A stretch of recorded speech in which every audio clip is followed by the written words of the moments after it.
ሰላም ጤና ይስጥልን ክቡራን የዩቲዩብ ቤተሰቦች፣ የሰዓቱን አጫጭር መረጃዎች እየቀርብ ያለው እስከ ፍጻሜው አብራችሁን ቆዩ።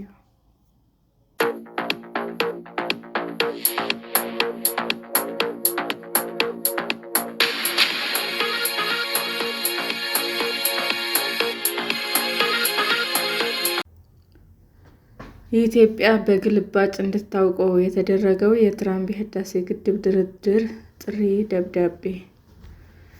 ፕሬዝዳንት ዶናልድ ትራምፕ በመጀመሪያው የስልጣን ዘመናቸው በታላቁ የህዳሴ ግድብ ላይ በኢትዮጵያና በግብጽ መካከል ስምምነት እንዲደረስ መሞከራቸው ይታወሳል። ወደ ስልጣን ዳግም ከተመለሱ በኋላ በተለያዩ ጊዜያት ስለ ግድቡ ከኢትዮጵያ ፍላጎት ተቃራኒ የሆኑ ግብጽን የሚደግፉ ነገሮች ሲያደርጉም ተሰምተዋል። ባለፈው ሳምንት ማብቂያ ጥር 8 2018 ዓ.ም ደግሞ ፕሬዝዳንቱ በቀጥታ ለግብጽ ፕሬዝዳንት አብዱል ፈታህ አልሲሲ በጻፉት ደብዳቤ ባለን የግል ወዳጅነት መንፈስ እና አሜሪካ ለግብጽ ሕዝብ ሰላምና ደህንነት ባላት ቁርጠኝነት የህዳሴ ግድቡን የተመለከተ ድርድርን ለመጀመር እንደሚፈልጉ ገልጸዋል። ፕሬዝዳንት ትራምፕ በግብጽ እና በኢትዮጵያ መካከል ያለውን የአባይን ውሃ መጋራት ጥያቄ ለአንዴና ለመጨረሻ ጊዜ በኃላፊነት መንፈስ ለመፍታት ዝግጁ ነኝ ሲሉም በገለጹበት ደብዳቤ ላይ ገለልተኝነት ጨምሮ የተለያዩ ጥያቄዎች የተነሱበት ይገኛሉ። ደብዳቤውን ተከትሎ የግብጽ ፕሬዝዳንትና በእርስ በርስ ጦርነት ውስጥ የሚገኙ የሱዳን ጦር ኃይሎች አዛዥ አብደል ፈታህ አሊ ቡርሃን ፕሬዝዳንት ትራምፕ ያቀረቡትን ጥሪ እንደሚቀበሉት ወዲያውኑ ምላሽ ሲሰጡ፣ ኢትዮጵያ ግን እስካሁን በይፋ ያለችው ነገር የለም። በደብዳቤው ላይ በህዳሴ ግድብ ዙሪያ ለበርካታ ዓመታት ባለመግባባት ውስጥ የቆዩት ሀገራትን ጉዳይ ለመፍታት ፍላጎታቸውን በመግለጽ በቀጠናው የትኛውም ሀገር የአባይን ውሃ በተናጠል መቆጣጠርና በሂደቱ ጎረቤቶችን መጉዳት የለበትም ሲሉም አስፍረዋል። ፈቅ አህመድ በአባይ ወንዝና በህዳሴ ግድቡ ድርድር ውስጥ ተሳታፊ ነበር። በአሁኑ ወቅት በውሃ ሀብት ልማትና በድንበር ተሻጋሪ ወንዞችና በሃይድሮ ዲፕሎማሲ አማካሪ ናቸው። ስለ ደብዳቤውና በውስጡ ስለያዛቸው ጉዳዮች ከቢቢሲ ጋርም ቆይታ አድርገዋል። ኢትዮጵያ ምን ማድረግ አለባት? አቶ ፈቀ የማደራደር ሀሳባቸው በደብዳቤ የገለጹት ትራምፕ የመረጧቸው ቃላትና አገላለጾች በከፍተኛ ደረጃ ለግብጽ ያደሉ ናቸው በማለት የደብዳቤውና የድርድሩ ማጠንጠኛ የግብጽን ፍላጎት ለማሳካት የታለመ ይመስላል ብለዋል። ለዚህም ከዚህ ቀደም ብዙ ያከራከረውና ከስምምነት እንዳይደረስ ምክንያት ከሆነው ጉዳዮች አንዱ የሆነው ኢትዮጵያ ከግድቡ ኤሌክትሪክ ማመንጨት እንጂ በውሃው የመጠቀም መብቷን የማያውቅ ነው ያሉት አቶ ፈቄ የኢትዮጵያን ተጠቃሚነት የሚያመለክት እንዳልሆነም አመልክተዋል። ሱዳን እና ግብጽ የአባይን ውሃ በጣም ሙሉ ስለሚያስፈልጋቸው በተለይ ድርቅ በሚሆንበት ጊዜ ኢትዮጵያ ውሃውን መልቀቅ እንዳለባት የሚያመለክት መልእክት በደብዳቤ ውስጥም አለ። በትራምፕ የመጀመሪያ የስልጣን ዘመን አሜሪካ እና የዓለም ባንክ በአሸማጋይነት ተከታታይ ድርድሮች ማድረጋቸው ይታወሳል። ነገር ግን ከስምምነት ተደርሶ ይፈረማል በተባለበት በመጨረሻው ሰዓት ኢትዮጵያ አልፈርምም በማለቷ ጉዳዩ በእንጥልጥል ቀርቷል። ኢትዮጵያ ከ6 ዓመት በፊት የቀረበውን ስምምነት ሳትቀበለው የቀረችው ወደፊት በአባይ ውሃ የመጠቀም መብቷን ስለሚነፍግ ነው ሲሉም አቶ ፈቀ ያስታውሳሉ። አሁንም ወደ ድርድር ከተገባ ግብጽና ሱዳን በተደጋጋሚ ሲጠይቁት የነበረውን አስገዳጅ ስምምነት እንዲፈረም አሁንም መጠየቃቸው እንደማይቀር ያምናሉ። ዶናልድ ትራምፕ ቢሆን ያ ስምምነት ሰነድ አሁንም ቀርቦ እንዲፈረም መጠየቃቸው አይቀርም። ከ2019 እስከ 2020 ድረስ ግብጽ፣ ኢትዮጵያና ሱዳን አሜሪካ እና ዓለም ባንክ መጀመሪያ በታዛቢነት በኋላ ደግሞ በአደራዳሪነት ገብተው ያረቀቁት የስምምነት ሰነድ አሁንም ሊቀርብ ይችላል።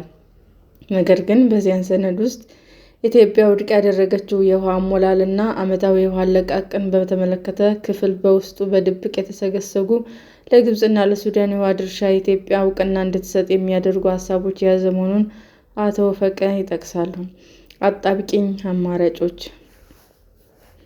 አሜሪካና ዓለም ባንክ ሲያደርጉት በነበረው ጥረት የቀረበው የስምምነት ሰነድ የኢትዮጵያ ጥቅምን የሚያስጠብቅ አይደለም ብላ ወጥታ ትራምፕም በምርጫ ተሸንፈው ከዋይት ሀውስ ከተሰናበቱ በኋላ በአፍሪካ ህብረትና በዩናይትድ አረብ ኤሚሬትስ አማካኝነት ሌላ ዙር ሙከራ ቢደረግም ለፍሬ ሳይበቃ ቀርቷል።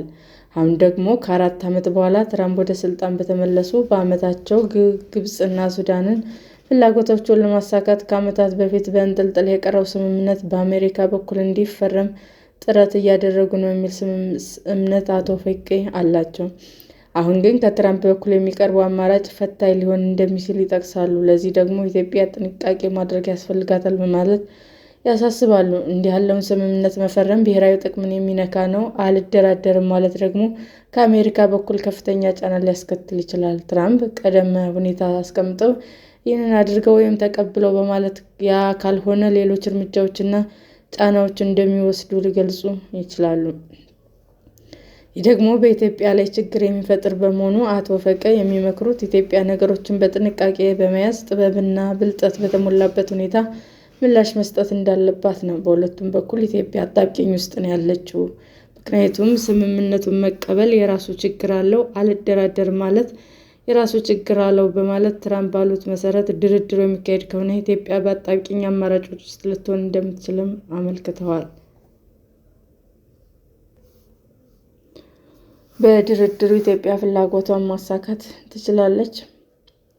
ትራምፕ ከመነሻው ለግብጽ ፍላጎት ያደላ ደብዳቤ መጻፋቸው እንዲሁም ከዓመታት በፊት የመሩት ድርድርም እንዲሁ በኢትዮጵያ ተቀባይነት አለማግኘቱ በመጥቀስ አሁንም ምንም አይነት ሀሳብ እንደሚቀርብ ይታወቃል ይላሉ አቶ ፈቄ። የትራምፕ ሁኔታ የታወቀ ነው። ቅድመ ሁኔታ በማስቀመጥ ይህንን ተቀበሉ፣ ካልሆነ ይህን አደርጋለሁ ነው የሚሉት። ስለዚህ መደረግ ያለበት ትራምፕን አስቆጥቶ ወደ ፍጥጫ ሳይገባ የድርድሩ አቅጣጫ ማስቀየር ቢቻል የተመረጠ ነው ሲሉ ይመክራሉ። አቶ ፈቄ ይህንን በምሳሌ ሲያስረዱ ትራምፕ በደብዳቤዎቻቸው ላይ የውሃ ድርሻ የሚል ነገር ስለጠቀሱ የውሃ ክፍፍል ጉዳይን ያነሳል። ስለዚህ ክፍፍሉ በተፋሰሱ 11 ሀገራት መካከል እንዲካሄድ ግፊት በማድረግ ኢትዮጵያ ጉዳዩን በሚጠቅማት መንገድ ልትመራው ትችላለች። ሌላው ያነሰ ነገር የኤሌክትሪክ ኃይል ንግድ አቅርቦት ነው። ለዚህም በአውሮፓውያኑ 2015 በኢትዮጵያ በሱዳን እና በግብጽ መሪዎች መካከል በተፈረመው የመሪዎች መግለጫ ስምምነት ላይ ግብጽና ሱዳን ከግድቡ የሚመነጨውን ኃይል መግዛት ቅድሚያ ይሰጣቸዋል ይላል። ስለዚህ ኢትዮጵያ ይህንን መሰረት አድርጋ በኃይል ንግድ ላይ ከሀገሪቱ ጋር በመደራደር ከትራምፕ በኩል የመጣውን የድርድር ሀሳብ ኢትዮጵያን በሚጠቅም አቅጣጫ ለመምራት መሞከር አስፈላጊ መሆኑንም ይመክራሉ። ትራምፕ ለምን የህዳሴ ግድብ ነገር አስጨነቃቸው? ትራምፕ ከግብጽ በተለይም ከፕሬዚዳንት አልሲሲ ጋር የጠበቀ ግንኙነት አላቸው የሚሉት አቶ ፈቄ በቅርቡ ሲሲ ወደ ዋሽንግተን አቅንተው እንደነበረም ጠቅሰዋል። በአውሮፓውያኑ በ2019 ትራምፕ ወደ ህዳሴው ግድብ ሽምግልና የገቡት በግብጽ ጥያቄ መሰረት ነው። አሁንም አልሲሲ ከጋዛው ጦርነት ማብቃት በኋላ ግፊት በማድረጋቸው ትራምፕ ጉዳዩን በድጋሚ አንስተው የአሸማጋይነት ሚናቸውን ለመያዝ ተነስተዋል። ምንም እንኳን በኢትዮጵያና በግብጽ መካከል የተካሄደም ሆነ ሊካሄድ የነበረ ጦርነት ባይኖርም ትራምፕ ደጋግሞ በሀገሪቱ መካከል ጦርነት ማስቀረታቸውን ሲናገሩም ተሰምተዋል። በዚህም የዘወትር ፍላጎታቸው የነበረውን የኖቤል ሽልማት ለማግኘት ከሚጠቅሷቸው ስምምነቶች ግጭቶች መካከል የሁለቱ ሀገራት ስምምነት ሲጠቅሱ ተሰምተዋል። አቶ ፈቄ እንደሚሉትም ትራምፕ በህዳሴው ግድብ ዙሪያ ስምምነት ለማምጣት ድጋሚ ተነሳሽነቱን ማሳየታቸው ለቀጣይ የኖቤል ሽልማት አሸናፊነት ህልማቸው ማሳኪያ አንድ አካል ሊሆን ይችላል። ጉዳዩ ለኢትዮጵያ በግልባጭ መግለጽ ምን መልዕክት አለው? የትራምፕ ደብዳቤ የተጻፈበት ሁኔታ የተነሳሽነታቸውን ገለልተኝነት ጥያቄ ውስጥ ከከተቱ የደብዳቤ ክፍሎች መካከል አንዱ ነው። በሚካሄደው ድርድርም ዋነኛው አካል የሆነችው ኢትዮጵያ በደብዳቤው ላይ በተገቢ ሁኔታ አልተጠቀሰችም። ደብዳቤው በቀጥታ ለግብጽ ፕሬዝዳንት የተጻፈ ሲሆን ኢትዮጵያ በግልባጭ ነው እንዲደርሳት የተጠቀሰችው። ይህም መልዕክት ያዘለ ነው የሚል እምነት ያላቸው አቶ ፈቄ በትክክለኛ የዲፕሎማሲ አካሄድ ደብዳቤ መጻፍ የነበረበት ለኢትዮጵያ፣ ለግብጽና ለሱዳን ካስፈለገም ለሳውዲና ለኤሚሬትስ ግልባጭ ማድረግ ይገባ ነበር ይላሉ። ነገር ግን ደብዳቤው በቀጥታ ለግብጽ ተጽፎ ኢትዮጵያ እንደ ዋነኛ ባለጉዳይ በቀጥታ ሳይሆን የተጠቀሰችው ከማይመለከታቸው ሀገራት ጋር እንድትታወቅ በሚመስል ሁኔታ በግልባጭ እንዲደርሳት የተደረገው። ስለዚህ አቶ ፈቄ ኢትዮጵያ በጉዳዩ ላይ እንድትሳተፍ በቀጥታ ባለመጠየቋ አልተጠየቅኩም በማለት ምንም አይነት ምላሽ ከመስጠት ልትቆጠብ ትችላለች የሚል እምነትም አላቸው። ግብጽና ሱዳን ድጋፋቸውን በፍጥነት ሲገልጹ የኢትዮጵያ መንግስትም እስካሁን ዝምታውን እንደመረጠ ነው። ይህም ሆነው በቀጥታ ስላልተጠየቀ ወይም ጉዳዩ ውስብስብና የተለያዩ ገጽታዎች ሊኖሩት ስለሚችሉ ምን አይነት አቋም መያዝ እንዳለበት እየመከረ ሊሆን ይችላል የሚለው ግምታቸውም አስቀምጠዋል። ከኢትዮጵያ በኩል በግልባጭ የድርድር ሀሳቡን እንዲያውቁት የተደረጉ ሳውዲ አረቢያና የተባበሩት አረብ ኤሚሬትስ በምን ምክንያት እንደተካተቱም የታወቀ ነገር የለም። አቶ ፈቀ በበኩላቸው ስለ ውይይቱ ማወቅም ሆነ ተሳታፊ የሚሆኑ ሀገራትን መምረጥ ያለባቸው ተደራዳሪዎች ሀገራት እንጂ ትራምፕ መሆን አልነበረባቸውም ይላሉ። ሰላም ጤና ይስጥልኝ ውድ የዩቲዩብ ቤተሰቦቼ እንዴት ናችሁ? አዲስ ጀማሪ ነኝና ሰብስክራይብ ያደረጋችሁ አበረታቱኝ። አመሰግናለሁ። ክቡራን የዩቲዩብ አድማጮቻችን ለሰዓቱ ያቀረብኩላችሁ አጫጭር መረጃዎች ይህንን ይመስል ነበር። በሌላ መረጃ እስክንገናኝ ሼር፣ ላይክ፣ ሰብስክራይብ እንዲሁም ቢቀርብልን የምትሉት መረጃ ካለ ኮሜንት እያደረጋችሁ ቸር ቆዩን።